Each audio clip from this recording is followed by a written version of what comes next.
This is the Internet of Bugs. My name is Carl, and today we're talking about tech interviewing is broken. This is going to be part one of I don't know how many parts. My first run through this material ended up being 73 minutes long, so this will be a series. I'm not doing all that to you today. Important note, I am not selling anything in this video. No product placement, no endorsements. Any ads you might see are added by YouTube. I have no idea what they are. So I'm not trying to push a product or a service on you. I don't have any great magic formulas for job seekers. Sorry about that. If I knew a magic handshake, I would tell you, but I don't. I made another video about this too. We'll talk about that in a little while. This is my opinion and experience. Honestly, aside from a handful of people that might have been in upper management at some of the tech companies that were part of the no poaching agreement between some of the big tech companies, I don't think there's anyone in the industry that's in a position to really, really know exactly how we got here. So I think my opinion is as valid as anybody else's. I don't know that there's any real ground truth that's available. So this is my perspective. Hopefully it's useful. I'm only going to talk about the US stuff here. I've never tried to interview in another country. I have no idea what happens in those kinds of situations. I don't know how relevant this will be to you. If you want to bail, I don't blame you, but you're welcome to follow along if you think it might be helpful. This video is mostly about where we are and how we got here. There will be videos coming later on how I think we might be able to make things better and some of the other underlying causes. Only the employers can fix this, and only one company at a time. There's no magic bullet. I'm not going to be able to give you a solution that's going to make the whole problem go away. It's a mess, and it's going to stay a mess for a while. For those of you that are looking for a job right now, there are a ton of people out there that are trying to take advantage of your desperation to rip you off. There are a bunch of people that are packaging up stuff that's available on the internet for free and charging you several $100s for it. If you want to do that, if you want to have it all in one place, so be it. But I have never seen any evidence that there's any course, and I've looked at a bunch of courses and a bunch of books, and I have never seen any evidence that there's any course out there, any how to pass an interview thing that's any better than what you can find on the internet searching for free these days. Back in 2008, there was a book called Cracking the Coding Interview. I have a copy around here somewhere. I got it when I was interviewing at Amazon. It was a really good resource. Pretty much everything that's in it is online for free now. You can get it if you want. I understand there's a new edition, but pretty much what's in it is generally available information now. If you are wanting to buy something, it might make you feel better. In my experience, it says if there's any effect at all, it's just going to be a placebo effect. But if you want to, that's fine. Just if you're going to spend hundreds of dollars on something, please make sure it's a good source. Please make sure it's someone who actually has been through it all and knows what they're talking about. If I had to recommend a book for job hunters, believe it or not, it would be whatever the most recent edition you can find of a book called What Color is Your Parachute? You can probably find it at a used bookstore. It's been around since the 70s. They update it a lot. It's actually really useful still. Not very many tech people find jobs that way. It's all about personal networking and finding people and that kind of thing. It's actually really useful. So if you're going to, it's not tech specific at all, but if I had to recommend a book to help people with job searches, it would be that one. Once upon a time, I actually got fired for reasons, and as part of my severance package, I negotiated a line item to make the company buy me a most recent copy of What Color is Your Parachute? That's a long story. I might tell it one of these days. Anyway, when I am between jobs, and I'm in between jobs a lot, and we'll talk about why later, the only things that I spend money on are either networking related, so like LinkedIn Premium, which lets me find out who's working at a company, sending them blind messages to ask them about whether that company is good or not, that kind of thing. And I spend money on education related stuff, courses, training and stuff to let me learn about technologies that are currently hot and people are interviewing about. Lately, it's been PyTorch. I've been learning a lot about that. That's been fun. So anything that I haven't done before that's currently hot in the job market, I might spend money to learn about that. But aside from that and LinkedIn, which I use to find people at companies and talk to them, that's all I spend money on. LinkedIn is not paying me to say that. I'm not going to give you an affiliate link for LinkedIn. If you want to do that, that's great. If you don't, that's great. But that's honestly what I do, and I'm not trying to sell you anything. And I don't think it's necessary, but I think it saved me some time in the past. So when I passed my interview for Amazon back in 2013, I think, 2014 maybe, I watched all of the Intro to Algorithms class from MIT on iTunes University for free. If it's not still on iTunes University, I don't know if iTunes University actually exists, but there are lots of classes on the internet for free from reputable universities. I did the homework. I actually had the textbook already. I think it was an edition older than the one that they used, because I have a lot of books, oddly enough. So having the textbook for the class that you're following along with might be useful. Although, honestly, a lot of them you can find for PDFs online these days, especially if you're going to get an edition or two back. I filled up almost all of one of those composition notebooks, working out problems by longhand. I would just Google, I had a list of like topics, binary search, linked list, that kind of stuff. And I would just Google, interview problems, this topic. I would print off some of them, and I would just sit with paper, read the problem, write it all down in my book. No notes, no autocomplete. It was completely miserable. And then I would go back and grade myself later. I generally didn't do the same problem over and over again unless I screwed it up and needed to do it again. But there's no substitute in my experience for actually working it out longhand. Typing is just not the same thing. So listen to this very closely. The rest of me getting hired at Amazon was just luck.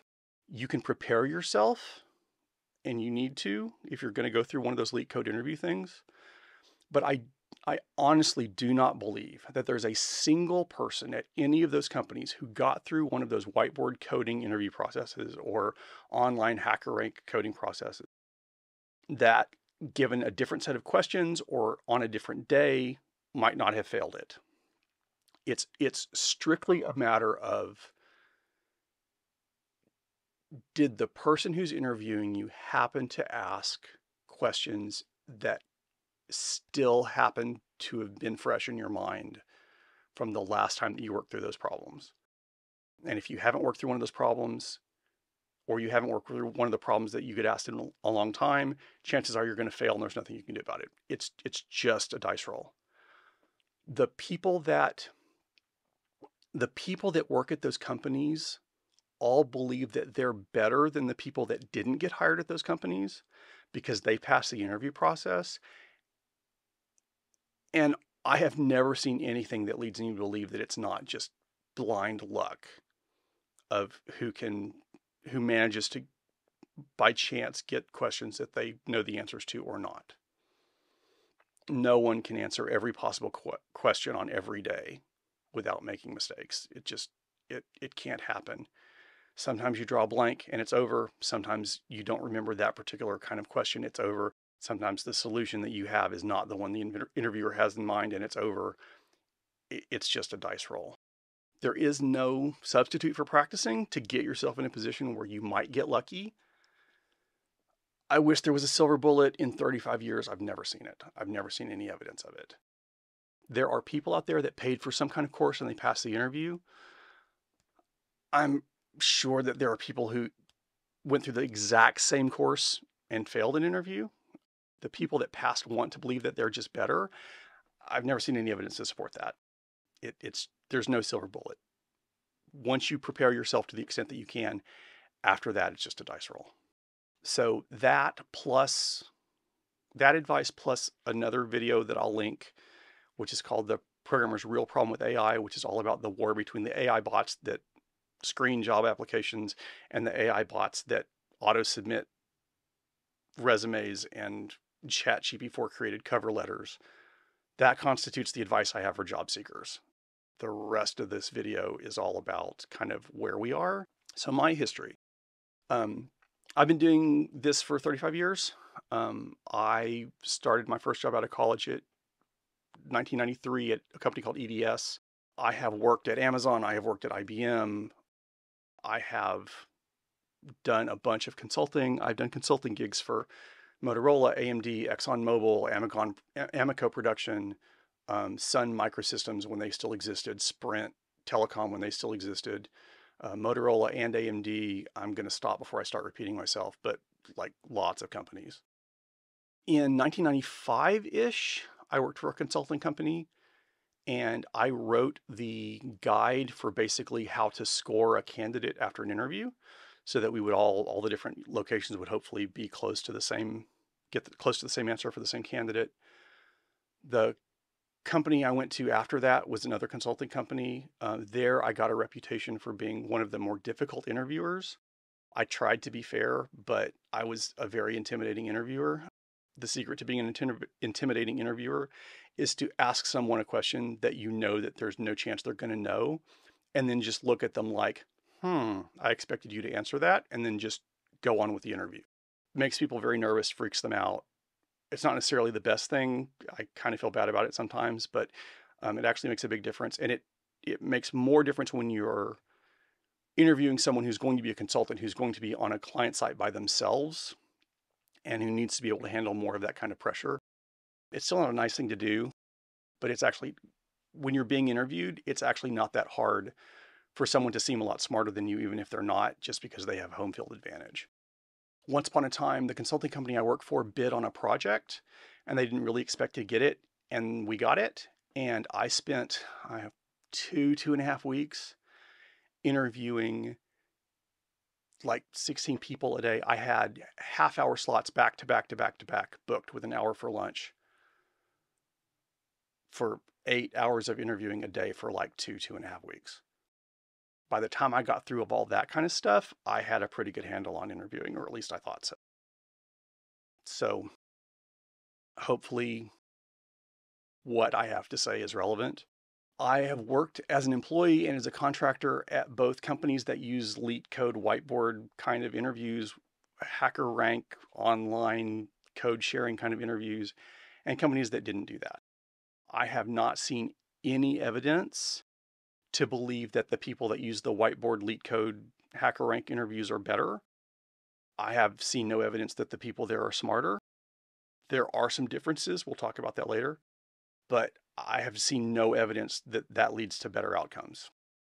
None of the highest performing teams I have ever been associated with use LeetCode interviews. All of the best performing teams I ever worked with had 3 things in common. 1, they were all smaller companies. 2, they all had very clear goals. We were all working toward the same thing. We didn't always agree on exactly how to get there, but we were a startup or we were a small part of a bigger company, and we had very clear success criteria for what we needed to get to. And then 3, we had openness and willingness to let people go if they weren't working out. And we talked to people about that during the interview process. You know, we're going to bring you on. We're going to work through this. It's going to be hard. It's going to take a lot of effort. If you're not working out, then we're going to have to let you go. Some people self-select after that and just decide they don't want to deal with that. That's fine. But it allowed us to do more flexible interviewings.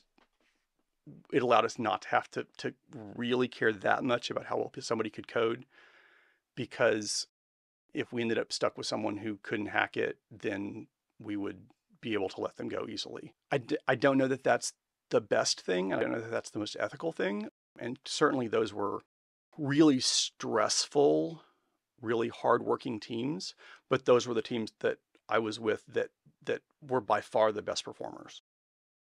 And they're some of the ones that I look back on as being the most, that I've been the most proud of, what we managed to get done. I have not seen a difference between live whiteboard coding interviews and take-home coding interviews in terms of outcomes. You would think that the take-home interviews would be easier, but the expectations are a whole lot higher when you spend more time on it. and there's way more subjectivity. There's way more, you didn't use the design pattern of the week kind of grading in my experience. So in my experience, you're just as likely to fail one of those, or a person is just as likely to fail one of those. And it doesn't actually help any in terms of getting a better quality of candidate. Either one of those you do is going to end up with the same outcomes in my experience. Okay, so how did we get? Back in 2004, which was the year that Google went public, so we're talking about the long, long ago, there was a book published that I don't actually have a copy of with me anymore, called How Would You Move Mount Fuji? And it was a book about the kind of riddle stuff, the why are manhole covers round and how many manholes would you find in Seattle, or those kinds of things that Microsoft used to do. This book, at least from what I remember, is the place that basically started the industry-wide obsession with recruiting superstar candidates. I don't believe in superstar candidates. I've got a lot to say about this, but it ended up getting cut for time. It's going to be in another video. That video is tentatively titled The Myth of the 10x Developer. So when I get that recorded, I will put a link to it here and in the show notes.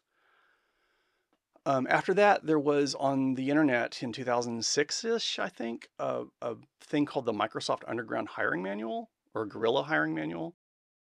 It was not a guerrilla guide to passing an interview. It was a guerrilla guide to how to screen people out of your interview process. I think it just made things worse. The guy, Joel on Software, who's one of the guys that founded Stack Overflow, I've read an interview with him. If I can find it, I'll stick it in the show notes. That admitted that he was part of what broke interviewing in the first place.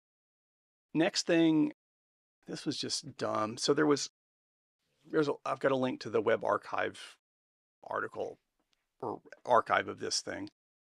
There was an article or a blog post or whatever on a thing called FizzBuzz, which is basically a really simple, really stupid kind of program that people used at interviewers. And one of these interviewer people, the one that wrote the article, asserted that a very high percentage of the people that they interviewed could not pass this simple programming test.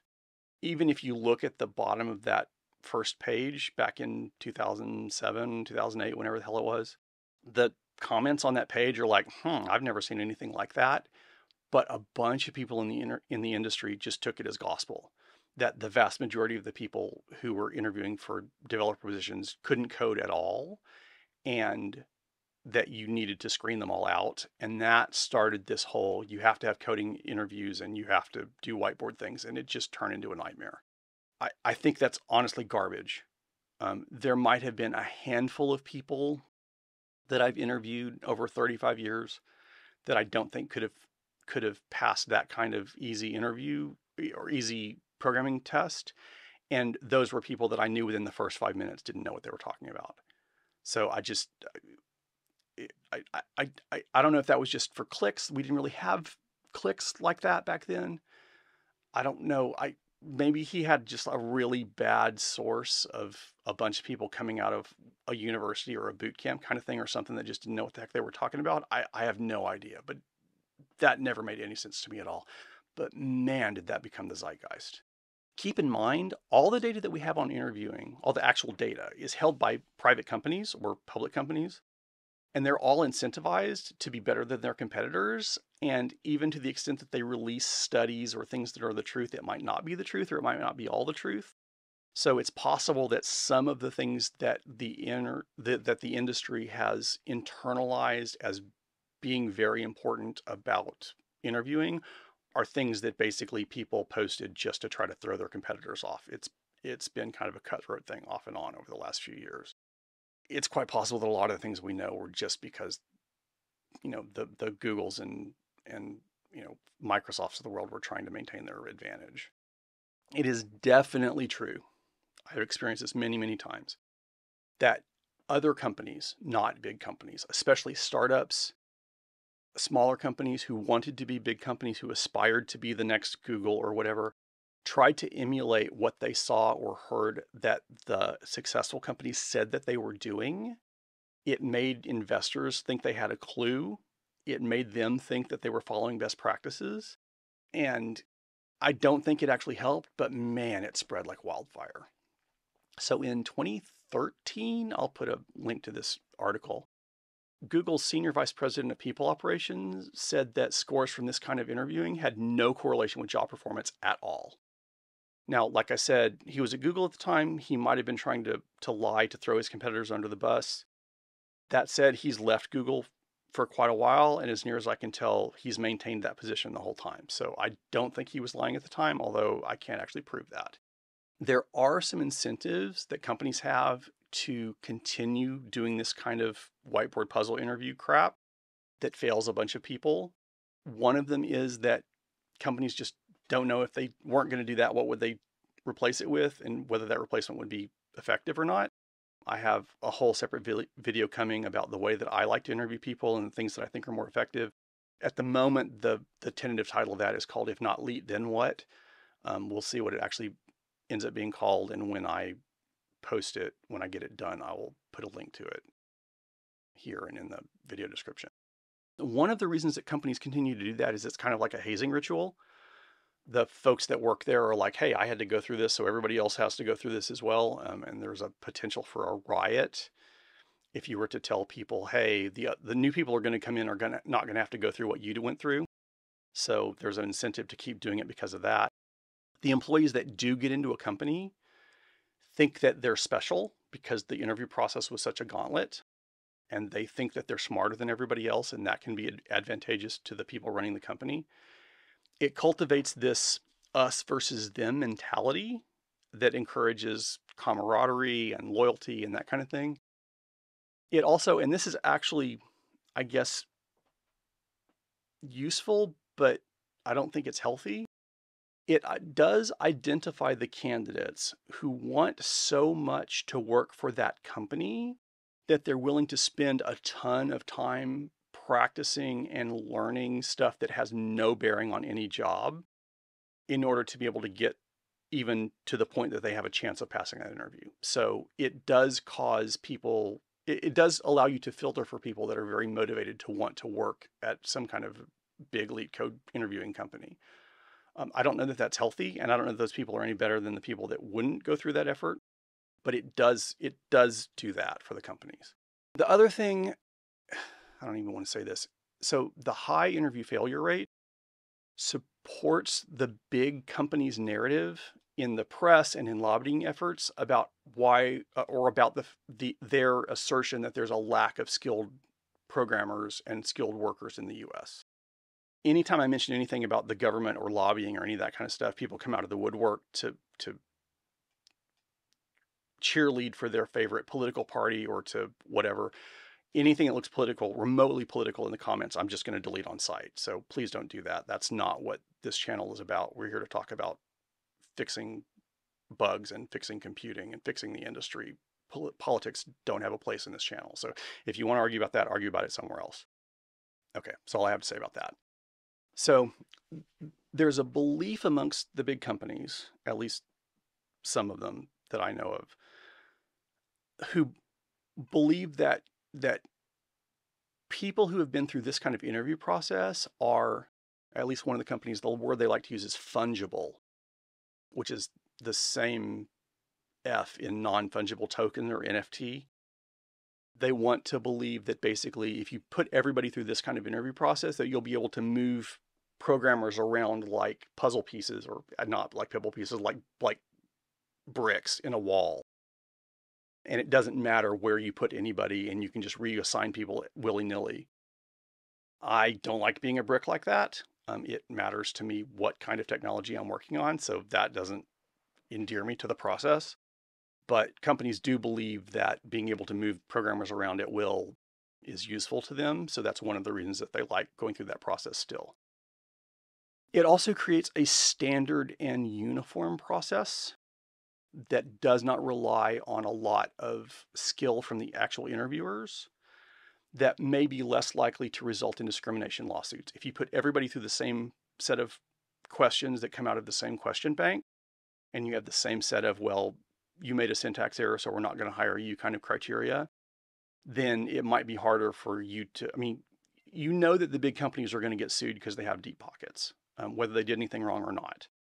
And having this kind of really arbitrary, really well-defined process might help them from lawsuits, or at least that's what I've been told by folks in legal departments at big companies, for whatever that's worth. It allows the interviewing to be spread across a ton of people at the company without having to give them a whole bunch of interview training or practice. And that lets them hire a whole bunch of people, because they need to hire a whole bunch of people because, one, they want to grow, and two, they're chasing a whole bunch of people off and their turnover rate is crazy. So if you want to hire a bunch of people and you don't want to have all of your best people who are actually writing code have to spend all of their time on interviews, then being able to spread the interviewing out across as many of your developers as you can is vitally important, and this is a way to do that. It should go without saying, but this interview process has bad consequences, not just for the industry as a whole and not just for the interviewees, but for the companies themselves. It creates very insular cultures. People get very arrogant. They don't want to look outside the company for a better solution. I've had a lot of headbutting arguments with people because there was a better solution outside the company, especially like, look, it's an RFC. A bunch of really smart people made a standard for this. Why don't we do this the standard way? And the answer is, well, because we think we're smarter than not the stated reason, but the actual reason is, well, because we think we're smarter than the people that actually wrote the RFC. So we're going to do it our way.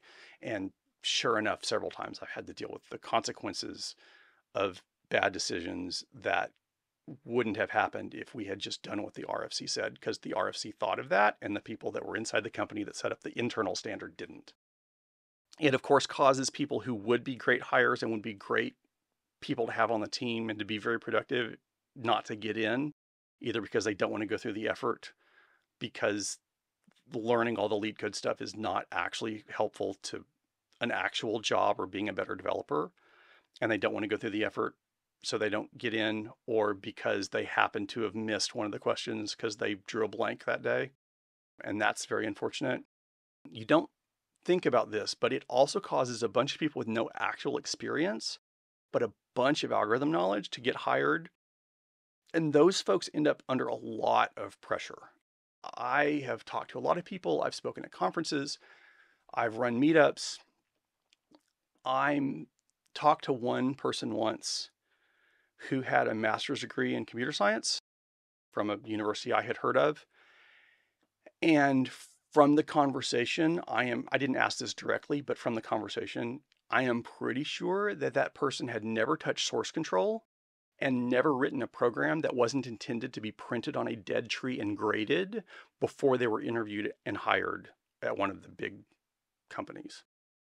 And they were freaked. They were under a ton of pressure. And that was just, I felt really bad for them. Like I said earlier, it allows companies to get rearranged people like bricks. And a lot of people don't like being a brick. I don't like being a brick. I don't like being told, oh, you really like these languages. You don't really like JavaScript. Well, we're putting you on a JavaScript project anyway because we said so. For a lot of people, that's a deal breaker. I hate that for me. I don't want to work at a place where they're going to tell me, hey, we've decided you're going to work on this stack. And especially not since a lot of times people that don't actually understand the problem, or we haven't actually talked about what exactly the problem is yet, pick what technology and what stack they want to use before they actually decide what the requirements for the project are. And if those two things don't match, it ends up being a giant mess. This sounds obvious, but a lot of people don't get it. You really ought to take the requirements and figure out what you're trying to accomplish before you decide what language and what framework you want to use to do that. I don't know why that's so hard for people to understand. Maybe it's just because a lot of people only know a handful of frameworks and languages, and so it's the only hammer that they know, and so everything must be a nail. But man, you really ought to do it the other way. You really ought to decide what it is you're trying to do.